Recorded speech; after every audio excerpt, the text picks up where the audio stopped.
আজকে আমরা খুব কাজের একটা ইংরেজি শব্দ শিখব। চলুন শুরু করা যাক। আচ্ছা, একটা গল্প বলি। এই মেয়েটার নাম আনিকা, আর ও কোডিং শিখতে খুব আগ্রহী। যেহেতু ও একদম নতুন, তাই কিছু জিনিস ওর কাছে বেশ কঠিন আর জটিল লাগছে।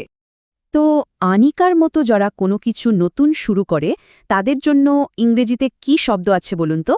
শব্দটা হলো নভেস, মানে যে কোনো কাজে একদম নতুন বা শিক্ষানবিশ। নভেস হওয়া কিন্তু কোনো খারাপ ব্যাপার না। এটা তো কেবল কোনো কিছু শুরু। এর মানে হলো শেখার আর ভালো করার অনেক সুযোগ আছে। আসলে সবাই তো নভিস হয়ে শুরু করে। চলুন এবার দেখি বাস্তব জীবনে এই নভেস শব্দটা কিভাবে ব্যবহার করা যায়। যেমন ধরুন, ব্যবসায় একজন নতুন উদ্যোক্তা হলেন নভেস, যিনি অনেক চ্যালেঞ্জের পরেও শিখতে চান। কিংবা আমাদের গল্পের আনিকার মতো একজন নভেস কোডার চর্চা করতে করতে দ্রুত শিখে ফেলে।